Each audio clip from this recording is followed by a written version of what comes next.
닷새간의 설 연휴 동안 국내외를 둘러싸고 여러 굵직한 소식들이 나왔는데요. 오늘 집중 취재 시간에는 명절 시간에 어떤 이슈들이 나왔는지 그 영향에 대해서 보도국 기자와 함께 이야기 나눠보도록 하겠습니다. 보도국 고진경 기자 나와 있습니다. 안녕하세요. 먼저 글로벌 뉴스부터 살펴보도록 하겠습니다. 일본이 52조 원에 달하는 첫 대미 투자 프로젝트를 발표를 했죠. 네, 이번에 일본이 약속한 대미 투자는 모두 5,500억 달러 규모입니다. 그중 360억 달러, 우리 돈으로 약 52조 원어치의 첫 투자 프로젝트 3개가 확정이 됐는데요. 텍사스주의 심해 원유 수출 시설, 오하이오주의 최대 규모의 천연가스 발전 시설, 조지아주의 산업용 다이아몬드 제조 시설을 짓기로 했습니다. 트럼프 대통령이 그간 중요성을 강조해온 에너지 관련 분야에 투자가 집중된 겁니다. 트럼프 대통령은 이들 프로젝트가 미국의 에너지 패권을 이끌 것이라며 관세가 없이는 불가능했을 것이라고 강조했습니다. 그러면서 한국, 일본과 무역 합의를 이뤄서 전에 본 적 없는 큰 돈을 벌어들이고 있다며 만족감을 드러냈습니다. 하워드 러트닉 미 상무장관도 이 프로젝트들은 수천 개의 고임금, 미국 일자리를 가져올 것으로 기대된다며 일본이 자본을 공급하고 인프라는 미국에서 건설된다고 설명했습니다. 네, 일본이 대미 투자를 본격화한 게 우리 입장에서는 달가운 소식만은 아닐 수도 있을 것 같습니다. 우리 정부 입장에서는 트럼프 행정부가 계속해서 한국의 이 대미 투자를 압박을 하는 용도로 또 사용을 할 수 있을 것 같은데요. 압박이 더 거세질 수도 있어 보입니다. 네, 그렇습니다. 일본이 첫 번째 대미 투자처를 확정을 하면서 한국이 느끼는 압박 수위도 높아지게 됐습니다. 앞서 트럼프 대통령은 한국 국회에서 대미 투자특별법이 통과되지 않은 것을 문제 삼아서 상호 관세를 다시 25%로 올리겠다고 위협한 바 있는데요. 이에 산업통상부 김전관 장관과 여한구 통상교섭본부장이 급히 미국을 방문했지만 의미 있는 협상 결과를 만들어내지는 못했습니다. 우리 정부는 지난해 미국과의 관세 협상에서 3,500억 달러, 우리 돈으로 약 505조 원 규모의 대미 투자를 약속한 상황인데요. 이 중 1,500억 달러는 조선업에, 나머지 2,000억 달러는 양국의 경제 및 국가안보 이익을 증진시키는 분야에 투자하기로 협의가 돼 있습니다. 일본의 1호 대미 투자 프로젝트가 에너지와 핵심 광물 분야에 집중된 만큼 한국도 관련 분야에서 투자가 결정될 수 있다는 관측이 나오는데요. 한국은 원전 건설 경험이 풍부하고 이 에너지 발전 분야에서 세계적인 경쟁력을 갖추고 있다는 점도 이 같은 가능성을 키우고 있습니다. 관건은 미국과의 협상에서 한국이 얼만큼의 이익을 챙길 수 있는지입니다. 정부는 산업통상부를 중심으로 투자 후보 프로젝트를 점검 중인데요. 전문가들은 미국과의 전략적 이해관계에 맞으면서도 국내 산업의 실익을 챙길 수 있는 전략이 필요하다고 조언합니다. 보면은 텍사스, 오하이오 그리고 조지아일 겁니다. 그런데 여기서 이 주들이 다 다음 선거에 굉장히 중요한 주들이에요.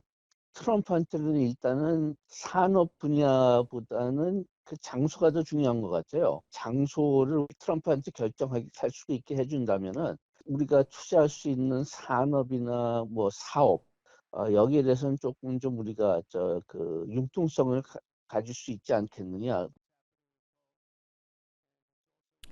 네, 일본의 첫 대미 투자 발표는 다카이치 총리가 재신임된 날 공교롭게도 발표가 됐습니다. 2기 내각 출범과 함께 이제 정책에도 좀 속도를 낼 것으로 보이는데 어떻습니까? 네, 이 다카이치 총리는 중의원 본회의 총리 지명 선거에서 예상대로 대승을 거뒀습니다. 지난해 10월 일본의 첫 여성 총리가 된 지 120일 만에 105대 총리로 다시 선출이 된 건데요. 2차 내각은 지난해 10월 1차 내각 출범 때 선임한 장관이 전원 유임됐습니다. 일본의 역사상 가장 강한 내각을 이끌게 됐다는 평가가 나오는데요. 다카이치 총리는 이를 바탕으로 자위대를 넣는 헌법 개정을 가능한 빨리 추진하겠다는 방침입니다.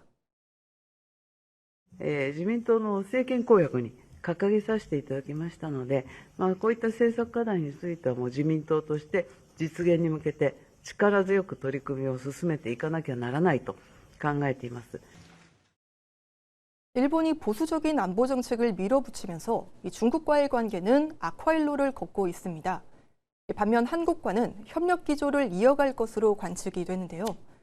이 다카이치 총리는 취임 후 야스쿠니 신사 참배를 보류하는 등 한국과 우호적인 관계를 쌓기 위한 의지를 드러내고 있습니다. 이 한일 관계를 안정시켜서 미국과 중국을 상대로 협상력을 높이려는 의도로 풀이됩니다.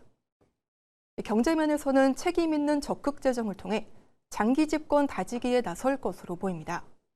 정부 예산 집행을 대폭 늘려서 2년 안에 국민이 경제 성장을 체감할 수 있게 하겠다는 목표입니다.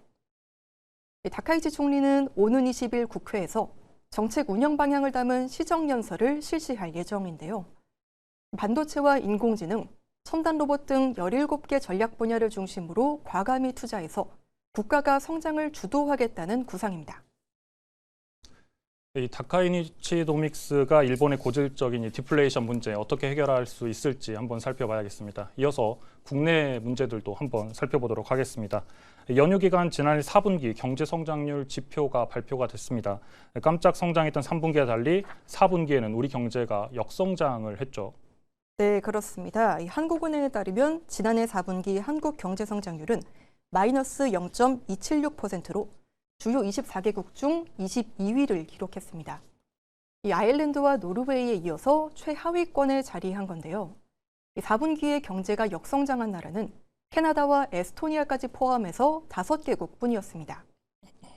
지난해 한국 경제 성장률은 극심한 변동성을 보였는데요.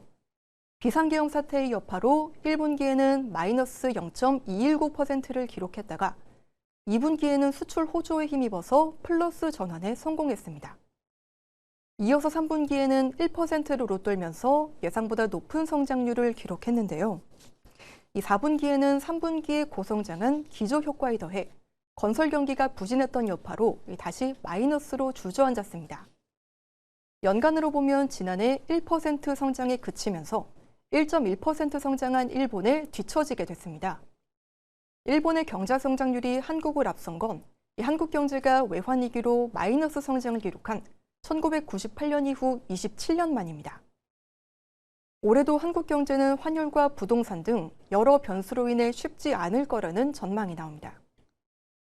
네, 지난해 우리나라의 낮은 경제 성장률에도 불구하고 근로소득세는 70조 원에 육박했습니다. 역대 최대라고 하는데요. 전체 국세에서 근로소득세가 차지하는 비중도 굉장히 훌쩍 높아졌다고요.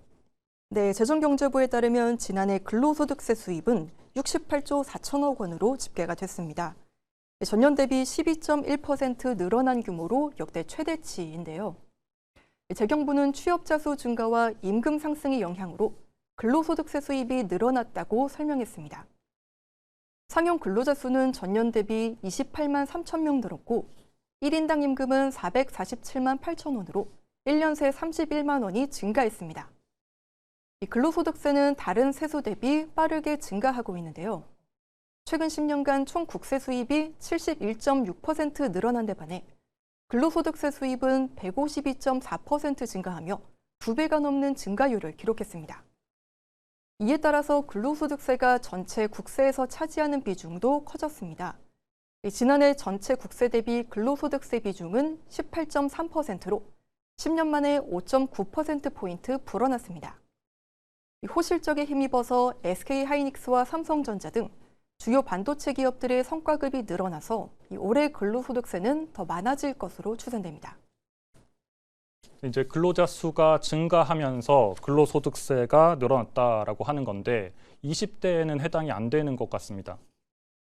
네, 그렇습니다. 국가 데이터처에 따르면 지난달 20대 임금 근로자는 308만 5천 명으로 전달 대비 17만 9천 명이 감소를 했습니다. 계약 기간이 1년 이상이거나 계약 기간이 정해지지 않은 상용 근로자는 1년 새 17만 5천 명이 줄어들어서 집계 이래 가장 적었습니다. 20대 임시 일용 근로자 역시 코로나19 시기인 2021년 이후 가장 적은 수준을 기록했습니다. 상용직과 임시 일용직이 동시에 줄어든 세대는 20대가 유일한데요.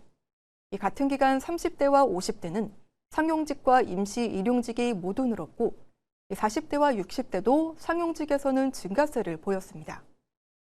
20대 일자리는 인구 감소보다 더 빠른 속도로 사라지고 있는데요. 취업 한파가 깊어지면서 취업 의사도 구직 활동 계획도 없는 20대의 취업습 인구는 44만 2천 명으로 2021년 이후 가장 많아졌습니다. AI로 인한 청년들의 구직난이 현실화하고 있는 만큼 국가 차원의 대책이 필요해 보입니다. 지금까지 연휴 기간에 나온 경제 이슈들로 인한 이 영향에 대해까지 함께 고 기자와 점검해봤습니다. 고 기자 수고했습니다.